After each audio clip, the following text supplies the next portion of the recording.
অনেক কিছু থেমে গেছে। আমরা যদি রিকল করি তাহলে সেই সময়টাতে মনে আছে আমরা দেখেছি ডক্টর ইউনূসের সরকার বারবার দরকার, সারা জীবন দরকার, ৫ বছর ১০ বছর দরকার, এই ধরনের অনেক স্লোগান আমরা দেখেছি এবং নির্বাচন বিরোধী অনেক পরিকল্পনা ষড়যন্ত্রের কথাও খুব আলোচিত ছিল। সেই জায়গা থেকে নির্বাচনটা হয়ে গেল, কিন্তু এই আলোচনাটাও ছিল যে জামাত জিতে যেতে পারে। সোশ্যাল মিডিয়াতে সেরকম একটা ক্যাম্পেইন ছিল, নানান রকম জরিপ টরিপও ছিল যে জামাত জিতে যাচ্ছে। অনেকে বলবে যে এটা একটা বাবল ক্রিয়েট করা হয়েছিল, যে জামাতকে জেতানোর একটা চেষ্টা চলছে। আপনার কাছে কি মনে হয় যে জামাতে এই যে জিনিসগুলো এটা আসলেই মানে এটা ফেল করলো, এই ষড়যন্ত্র ফেল করলো, নাকি জাস্ট একটা বাবল ক্রিয়েট করা হয়েছিল ভোট বেশি পাওয়ার জন্য? না, প্রথম কথা হচ্ছে যে নির্বাচনে তো একটা হাইপ তুলে সবার পক্ষে যদি সম্ভাবনা না থাকে তাহলে তো কেউ প্রার্থী হতো না, তাই না? জামাতের ব্যাপারটা নিয়ে যেই মানে আপনার জরিপগুলো হয়েছে, জরিপগুলোর কিন্তু আপনার মিল আছে। আপনি দেখবেন জামাত কিন্তু 39% ভোট পেয়েছে এককভাবে, ঠিক আছে? এবং বিএনপি কত পার্সেন্ট পেয়েছে? বিএনপি প্রায় 50-র কাছাকাছি ভোট পেয়েছে। আপনি দেখবেন প্রত্যেকটা জরিপে কিন্তু বিএনপি একটু এগিয়ে ছিল, এমন দেন জামাত ছিল।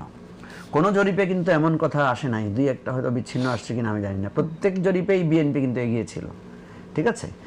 জামাতের সাথে আপনি যখন দেখবেন জামাতকে এমনভাবে দেখানো, যেমন একটা জরিপে আমি দেখেছি বিএনপিকে দেখানো হয়েছে 40 বা 40+, আর একটা জরিপে দেখানো হয়েছে জামাত, এনসিপি এবং ওই যে চরমোনাই বা ইসলামী আন্দোলন তারা মিলে প্রায় 40-র কাছাকাছি, মানে বিএনপির সমান সমান। তো এটা তো একটা মানে রিফ্লেকশন দেখা যায় ভোটের হিসাবে। আরেকটা জায়গা আপনি দেখবেন ইন্টারেস্টিং, সেটা হচ্ছে পোস্টাল ব্যালট। যদি আপনি ফলো করেন দেখবেন পোস্টাল ব্যালটের ভোটে কিন্তু জামাত এগিয়ে আছে। অনেকে বলছেন পোস্টাল ব্যালট নিয়ে আবার অনেক সমালোচনা হয়েছে। সমালোচনা সবকিছু নিয়ে আছে, এবারে নির্বাচনের বিভিন্ন বিষয় নিয়ে তো সমালোচনা আছে, বিভিন্ন বিষয় নিয়ে যেভাবে মানে কিছু কিছু বিষয় নিয়ে আছে, কিছু কিছু সমালোচনা যারা যেখানে পোস্টাল ব্যালটটা নিয়ে অনেক সমালোচনা। আমি আপনাকে বলি, যেখানেই যারা হেরেছে, যেখানে বিএনপি হেরেছে সেখানে কিন্তু বিএনপি সমালোচনা করেছে, ঠিক আছে? সুতরাং কারণ আমাদের দেশের ট্রেন্ড কি, জিতে গেলে কেউ আর সমস্যাগুলো নিয়ে কথা বলে না, হেরে গেলেই সমস্যাগুলো নিয়ে কথা বলে, ঠিক আছে? আমি নিজে প্রত্যক্ষ ইলেকশন করেছি, আমি দেখেছি আমাদের এবারের ইলেকশনের একটা কমন ফেনোমেনন হচ্ছে, যার যেখানে শক্তি বেশি সে সেখানে হয়তো নর্মাল একটা পার্থক্যে জিততো, কিন্তু ওই শক্তি এবং ক্ষমতা প্রয়োগের মাধ্যমে নানা কলাকৌশল খাটিয়ে সে কিন্তু ব্যবধানটা অনেক বেশি করে নিয়েছে। এটা যেমনিভাবে বিএনপির ক্ষেত্রে হয়েছে, অন্যান্যদের ক্ষেত্রে হয়েছে। তো সেই জায়গা থেকে আমি কিন্তু প্রচুর আমাদের নির্বাচন ব্যবস্থাপনার ত্রুটি চোখে দেখেছি। এখন পোস্টাল ব্যালটকে যদি আপনি মনে করেন যে ট্রান্সপারেন্টলি মানুষ তার মতামতটা দিতে পারে গোপনীয়তার সাথে, কোনো ইনফ্লুয়েন্স ছাড়া, সেখানে যে ইনফ্লুয়েন্স হয় না তা না। আপনি যেটা বলেছেন কিছু কিছু ক্ষেত্রে আমাদের কাছে অভিযোগ এসেছে, কিন্তু পোস্টাল ব্যালটটা কে যদি আপনারা মানদণ্ড ধরেন তাহলে দেখবেন সেখানে ওভারঅল পোস্টাল ব্যালট এমন না যে একটা জায়গায় হয়েছে, প্রত্যেকটা ডিস্ট্রিক্টে প্রত্যেকটা আসনে আপনি দেখবেন পোস্টাল ব্যালটে কিন্তু জামাতের পক্ষে ভোট বেশি পড়েছে। এবং এই দাবিটাও কিন্তু এখন উঠবে যে আমাদের ইলেকশন সিস্টেমকে পোস্টাল ব্যালটে যদি অনেক বেশি আমরা কনভার্ট করি তাহলে কি হবে। এবং এটাতে আমি মনে হয় যে বিএনপি আওয়ামী লীগ রাজি নাও হতে পারে এই ধরনের পোস্টাল ব্যালট ইলেকশনে। যাই হোক, আপনি বলতে চাইছেন যে বাংলাদেশের নির্বাচন যে পোস্টাল ব্যালটে করলে সেটা নিরপেক্ষ হবে, এরকম কিছু বলতে চাইছেন? তার মানে পোস্টাল ব্যালটটা আমি বলতে চাচ্ছি পোস্টাল ব্যালটটা অপেক্ষাকৃত বিতর্ক মুক্ত হয়েছে। অপেক্ষাকৃত বিতর্ক আপনার প্রত্যেক কিছুতে থাকবে নির্বাচন ব্যবস্থাপনায়, অপেক্ষাকৃত বেটার হয়েছে।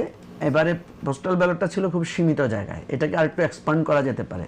যেমন আমার কাছে মনে হয় পোস্টাল ব্যালট নিয়ে সবচেয়ে বাজে তর্ক এসেছে যে ব্যালট একসাথে এক জায়গায় পাওয়া গেছে, সেটা নিয়ে আপনি যে তর্কই দেন এখানে আপনার বলা হচ্ছে যে তারা একই বাসায় থাকে। একই বাসায় থাকলেও আপনার 1000 মানুষের ব্যালট একসাথে থাকবে, সেটা যে সবাই মিলে এক জায়গায় সিল দিয়ে সেটা পাঠাবে না, সেটার কি গ্যারান্টি আছে? আমি তো আপনাকে বললাম আমাদের ইলেকশন সিস্টেমে আপনি অনেক জায়গায় দেখছেন না ব্যালট পাওয়া গেছে আলাদাভাবে পাওয়া যায়, তো সেটা প্রত্যেক সিস্টেমেরই একটা অপপ্রয়োগ থাকে। সেটা পোস্টাল ব্যালটের আপনি যে অভিযোগ দিচ্ছেন আমি তো সেটাকে না জেনে আমি খারিজ করব না। আমি বলতে চাচ্ছি কিছু কিছু জায়গায় অভিযোগ এসেছে, এটা তো এখনকার ভোটেও এসেছে না। আপনি একটা স্কুলের পাওয়া গেছে যে ব্যালট পাওয়া গেছে পরের দিন সকালবেলা স্কুল ঝাড়ু দিতে গিয়ে না, কিন্তু আপনি বলছেন যে পোস্টাল ব্যালটটাকে আপনি যদি রেফারেন্স হিসেবে নিয়ে আসেন, সেইভাবে যদি বাংলাদেশের অন্যান্য জায়গার মানুষও পোস্টাল ব্যালটের থ্রুতে ভোট দিত তাহলে জামাত জিতে যেত, এটাই কি বলতে চাইছেন? আমি বলছি যে পোস্টাল ব্যালটটাকে যদি আরো ইজি করা যায়, সে ফর এক্সাম্পল পোস্টাল ব্যালট দেওয়া হচ্ছে এখন কাদেরকে? প্রবাসীদেরকে, আর যারা সরকারি কর্মকর্তা তাদের ক্ষেত্রে। যেমন আপনি একজন সংবাদকর্মী, আপনি সারাদিন সেদিন ইলেকশনের দিন তো আপনি আপনার অফিসে কাজ করছেন, তাহলে আপনি ভোট দিতে পারছেন না।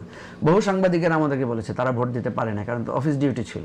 তাহলে আপনাকে যদি পোস্টাল ব্যালটে আনা যেত, বা ধরেন আমি ঢাকায় থাকি কিন্তু আমি ভোটার হচ্ছে আমার গ্রামে, আমাকে যদি এই পোস্টাল ব্যালটের আওতায় আনা হয় তাহলে কি হতো? তার মানে কি আপনি বলতে চাইছেন ভোটে বিপুল কারচুপি হয়েছে? না না, আমি আপনাকে সেটা বলছি না। আমি আপনাকে বলছি পোস্টাল ব্যালটের রায়টা আপনি দেখেন, ট্রেন্ডটা দেখেন। একটা ছাপ আছে, যেটা আপনি যেটা বলেছেন যে মানে ওই যে নানা হাইপ উঠেছে জামাতের, তো হাইপ তো এখানে দেখা যাচ্ছে যে রাইট না। তাহলে ওখানে আপনি ওটাকেই আপনি গুরুত্ব দিয়ে বিবেচনা করছেন যে ওটাই সত্যি আপনার কাছে মনে হচ্ছে? না না, ওটা একটা মানদণ্ড বলছি, ওটা সত্যি বলছি না, আপনি কথা ভালো করে বুঝেন। ওইটাকে আমি বলছি ওইটা একটা মানদণ্ড। আপনার ধরেন আপনি 5টা জাল মারলেন, ওটাকে আপনি মানদণ্ড ধরছেন, কিন্তু ঢাকার অন্যান্য নির্বাচন যে জায়গাগুলো নিয়ে, যে আসনগুলো নির্বাচনে কোনো প্রশ্ন আসেন, সেটাকে মানদণ্ড কেন ধরছেন না? ধরছি তো, সেটাও মানদণ্ড, আমি সেটাকে তো খারিজ করছি না। আমি যেটা বলছি, আপনি ভালো করে খেয়াল করেন, আমি যেটা বলছি যে এই নির্বাচনের বহু জায়গায় জামাত তার অতীতের চাইতে বেশি ভোট পেয়েছে না?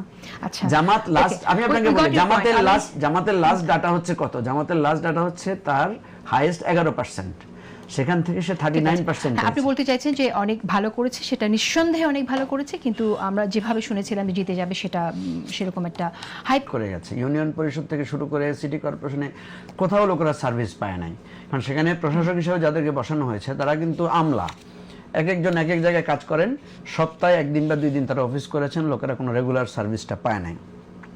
ফলে পুরো নগর জীবন থেকে শুরু করে একদম গ্রামীণ জনপদে পর্যন্ত মানুষ সার্ভিস থেকে বঞ্চিত হয়েছে। দুর্ভাগ্যজনক ব্যাপার হচ্ছে বিএনপি কিন্তু তখন সাপোর্ট দেয় নাই, তারা কিন্তু স্থানীয় সরকার নির্বাচনটা করতে আগ্রহী ছিল। আজকে যদি যেমন সালাম ভাই এখন এই যে প্রশাসক আছেন, কিন্তু উনি তো প্রশাসক কয়দিন থাকবেন, এরপরে হয়তো নির্বাচন পর্যন্ত উনি কিন্তু জানেন না ওনার টেনিউর কতটুকু।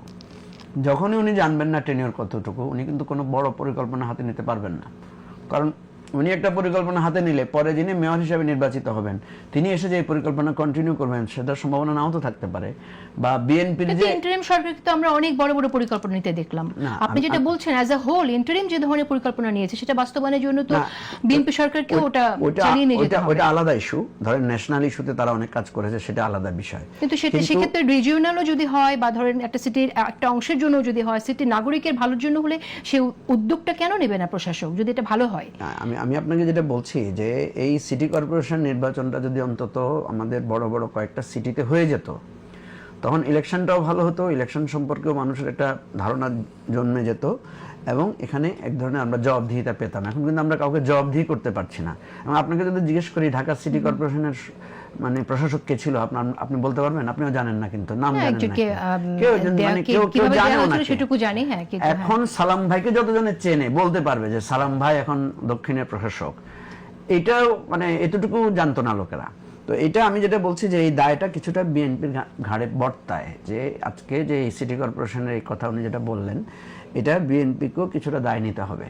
আচ্ছা, এটা গেল এক কথা। দ্বিতীয়, আপনি যেটা বলেছেন উপদেষ্টা পরিষদে, মানে আপনি বলছেন যে স্থানীয় সরকার নির্বাচনটা দেয়া হয়নি বলেই যিনি প্রশাসক হিসেবে দায়িত্ব নিয়েছেন তিনি সেরকম কোনো ভালো কাজ করতে পারেননি।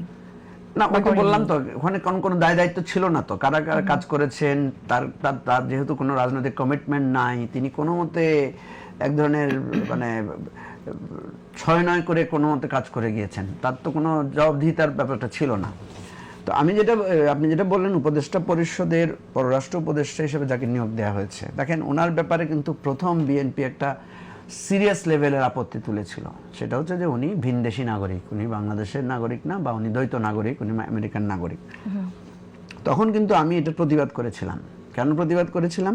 কারণ ডক্টর খলিলুর রহমান সাহেব মারফতে আমি জানতে পেরেছি যে উনি বাংলাদেশেরই নাগরিক, ওনার কোনো আরেকটা পাসপোর্ট নাই, এবং উনি ওনার পাসপোর্টটা দেখিয়েছেন, কোনো একটা সংবাদ সম্মেলনে যে শো করেছেন। এখন এই অভিযোগটা বিএনপি কেন করেছিল? জেনে বুঝে করেছিল, নাকি ওনাকে বিতর্কিত করার জন্য করেছিল? এটা একটা প্রশ্ন। দ্বিতীয়ত, এখনো আমাদের আজকে যে আমাদের স্বরাষ্ট্রমন্ত্রী সালাউদ্দিন আহমেদ, সালাউদ্দিন ভাই কিন্তু এখনো আপনি দেখবেন ভিডিও খুঁজলে আপনি পাবেন, উনি এটা বলেছেন যে কাণ্ডজ্ঞানহীন কাজ করেছে প্রধান উপদেষ্টা ওনাকে মানে জাতীয় নিরাপত্তা উপদেষ্টা দায়িত্ব দিয়ে। এখন কথা হলো, এরকম একটা নিয়োগকে আবার বিএনপি কেন নিয়োগ দিল? এটাই তো প্রশ্ন। বা এখন আমরা কিভাবে দেখি? প্রথমত আমি যেটা দেখি যে ডক্টর খলিল সাহেব কিন্তু একজন যোগ্য লোক। উনি ওনার যেরকম ডিপ্লোম্যাটিক ক্যারিয়ার আছে, আবার উনি একজন ইকোনমিস্ট হিসেবেও খুব প্রমিনেন্ট। উনি বাংলাদেশের সিভিল সার্ভিসে উনি ওনার ব্যাচের প্রথম ছিলেন। ওনার লেখাপড়ার গ্ল্যামারাস সব কিছু আছে, উনি যথেষ্ট যোগ্য মানুষ। এবং যে কোনো কারণে হোক আমরা দেখেছি যে ইন্টারিম গভর্নমেন্টে ডক্টর খলিল বেশ গুরুত্বপূর্ণ হয়ে উঠেছিলেন। ওনাকে জাতীয় নিরাপত্তা উপদেষ্টা করা হয়েছে। আবার আমরা যখন দেখলাম লন্ডনে তারেক রহমান সাহেবের সাথে যখন আলোচনা হচ্ছিল, তখন খলিল সাহেবকে নিয়ে যাওয়া হয়েছে। আবার মার্কিনদের সাথে আমাদের যে চুক্তি, বিজনেসের যে ডিলগুলো হয়েছে, যে চুক্তিগুলো হয়েছে, সেগুলো কিন্তু করার কথা পররাষ্ট্র উপদেষ্টা, কিন্তু সেখানে আমরা দেখলাম ডক্টর খলিল সাহেব ইনভলভ হয়েছেন। এবং লাস্ট যে চুক্তিটা নিয়ে আজকে বিতর্ক হচ্ছে, সেখানেও খলিল সাহেবের একটা অবদান ছিল। এখন প্রশ্ন হচ্ছে বিএনপি কেন তার এত বড় রাজনৈতিক সাফল্যের পরে, তার একটা নির্বাচনের পরে খলিলুর রহমান সাহেব, যিনি আগের সরকারের উপদেষ্টা ছিলেন, তাকে কেন পররাষ্ট্র উপদেষ্টা করলেন? এখানে কয়েকটা ব্যাখ্যা আসতে পারে। একটা হতে পারে যে আমি আপনার মন্তব্য শুনতে চাই, আপনি কিভাবে দেখেন? আমি যেভাবে দেখি, আমি যদি ফ্ল্যাটলি দেখি, আমি দেখব যে বিএনপিতে হয়তো বর্তমান সময়ে পররাষ্ট্র উপদেষ্টা করার মতো যোগ্য কোনো লোক নাই, বা তার চাইতে বেটার যোগ্য হিসেবে তারা খলিল সাহেবকে বিবেচনা করেছেন বলে দিয়েছেন। এটা হতে পারে। আপনি যদি আপনার কাছে যদি আপনার টিমে যদি কোনো যোগ্য খেলোয়াড় না থাকে, আপনি তো বিভিন্ন জায়গা থেকে হায়ার করে প্লেয়ার নিতে পারেন। আপনি এই উদ্যোগকে আপনি কিভাবে দেখেন? আপনি কি সাধুবাদ জানেন নাকি? না, আমি দুইটা দিক দেখি। একটা হচ্ছে যে এটা আইনগতভাবে কোনো বাধা নাই, এটা আইনগতভাবে কোনো বাধা নাই, কিন্তু এটা নৈতিক জায়গা থেকে একটা প্রশ্ন তৈরি হবে। যেহেতু উনি আগের সরকার ছিলেন এবং উনি পদত্যাগ করেন নাই, মানে লাস্ট দিন এসে আবার জাস্ট পরের দিন উনি আবার দায়িত্ব হ্যান্ডওভার করে নিয়েছেন। এই জায়গা থেকে যে অভিযোগগুলো উঠেছে, এই অভিযোগগুলো কিন্তু খণ্ডাতে পারবে না বিএনপি, কারণ বিএনপি নিজেই অভিযোগগুলো তুলেছিল। বিএনপিকে জবাব দিতে হবে যে কেন তারা যাকে নিয়ে বিতর্ক তুলেছিল, যারা তাকে নিয়ে এত অপমান অপদস্থ করেছিল, যারা তার সম্পর্কে এত তীর ছুঁড়েছিল, কেন তারা তাকে পররাষ্ট্র উপদেষ্টা হিসেবে নিয়েছেন। বিএনপির জবাব দেওয়া উচিত যে আমাদের কাছে যোগ্য কেউ নাই, এই জন্য ওনাকে নিয়েছি। অথবা যারা এখন একটা পারসেপশন দাঁড়িয়ে গেছে যে আমেরিকার সাথে আমাদের একটা দাসখত চুক্তি হয়েছে, সেটা আবার যখন আপনার ট্রাম্প সাহেব যখন আমাদের প্রধানমন্ত্রীকে শুভেচ্ছা পাঠায়, সেখানে কিন্তু আমেরিকার সাথে বাণিজ্য চুক্তি, নিরাপত্তা ইস্যু, অনেকগুলো কথা উনি লিখেছেন। এবং আরো ইন্টারেস্টিং হচ্ছে, কালকে আপনার ইরান ইস্যুতে যে প্রেস নোটটা বাংলাদেশ থেকে ইস্যু করা হয়েছে, সেটা নিয়ে যথেষ্ট সমালোচনা হয়েছে যে সেখানে এত বড় একটা ঘটনা ঘটেছে, একটা দেশের মানে প্রধান ধর্মীয় নেতা বা তাকে হত্যা করা হয়েছে, সেই প্রশ্নটাও তোলা হয় নাই, সেটার জন্য একটা মানে দুঃখ প্রকাশ করা হয়নি বা একটা সমবেদনাও জানানো হয় নাই, বরং বাংলাদেশিদের নিরাপত্তা নিয়ে উদ্বেগ করা হয়েছে, শান্তির কথা বলা হয়েছে। পরে তো দেয়া হয়েছে না, আপনি প্রথম যে প্রেস নোটটা সেটা দেখবেন যে সেটাতে ছিল না, কিন্তু পরেরটাই তো আছে। পরেরটা এই যে সমালোচনা আসার পরে হয়তো দেওয়া হয়েছে। এখানেও একটা বিষয় পরিষ্কার হতে পারে যে আমেরিকার সাথে কি আমাদের এমন কোনো দাসখত আছে যে আমরা কোনো কথা বলতে ভয় পাচ্ছি? আমরা যেটা যৌক্তিক কথা, আপনি যেটা বললেন যে ইন্টারিম গভর্নমেন্ট যখন যুক্তরাষ্ট্রের সাথে পররাষ্ট্রের দপ্তরের যে মিটিংগুলো ছিল, সেখানে ডক্টর খলিলুর রহমান ছিলেন। আপনার মন্তব্য দিয়ে আমরা একটা ইঙ্গিত পাচ্ছি, আপনি বলতে চাইছেন যে সেখানে ওই মিটিংগুলোতে ওনার থাকা মানে উনি ডিল করেছেন। তার মানে কি ডক্টর ইউনূস যুক্তরাষ্ট্রের সাথে এমন কোনো ডিল করেছেন যেটা আসলে আমাদের স্বার্থের বিরোধী হতে পারে? না, আপনি জানেন যে ওই সময় কিন্তু এগুলো নিয়ে অনেক বিতর্ক উঠেছে যে উনি শেষ সময় এসে কেন এটা করলেন তাড়াহুড়া করে, নাম্বার 1। নাম্বার 2 হচ্ছে এই চুক্তিটা গোপন রাখা হয়েছিল কেন, এটা নিয়ে কিন্তু বিএনপিও কথা তুলেছে। এখন প্রশ্নটা সেখানেই যে বিএনপি যেটার সমালোচনা করেছে, বিএনপি যেটা নিয়ে উষ্মা প্রকাশ করেছে, সেই বিএনপি এখন সেটা প্রকাশ করবে কিনা, বা যিনি যার প্রতি ইঙ্গিতটা ছিল তাকে বিএনপি যখন আবার পররাষ্ট্র। আপনি কি মনে করেন যে রাজনীতিবিদ হিসেবে বা বিরোধী দলের একজন নেতা হিসেবে আপনি কি চাইবেন? আমি চাইবো যে বিএনপি এই জিনিসটা ক্লিয়ার করুক, এবং ডক্টর খলিলকে করাতে কিন্তু বিএনপির ক্ষতি হয়েছে এবং ডক্টর খলিলের নিজেরও ক্ষতি হয়েছে। যে চুক্তিগুলোর ব্যাপারে আমরা ইন্টারিমের কাছ থেকে আপনি যেটা বললেন যে দাবি উঠেছিল যুক্তরাষ্ট্রের সাথে যে চুক্তিটা ছিল, সেক্ষেত্রে আপনি কি মনে করেন যে সরকার? আমি মনে করি চুক্তিটা পর্যালোচনা হওয়া দরকার, এটা পার্লামেন্টে আবার উপস্থাপন করা, প্রকাশ করা উচিত বলে আপনি মনে করেন? অবশ্যই প্রকাশ করা উচিত। কিন্তু যখন ইন্টারিম গভর্নমেন্ট ক্ষমতায় ছিল, তখন কিন্তু আমরা যখন এই প্রশ্ন তুলেছিলাম, তখন আপনি বলেছিলেন যে প্রকাশ করা এটা বাধ্যবাধকতা নেই, যেহেতু এই ধরনের চুক্তিতে এটা বলাই আছে যে চুক্তিটা প্রকাশ করা হবে না, গোপনীয়তার একটা শর্ত আছে। না, ঠিক আছে, কথা হচ্ছে যে এই কথাটা তখন ব্যাখ্যাটা ডক্টর খলিলই দিয়েছিলেন, যে এই চুক্তিরই একটা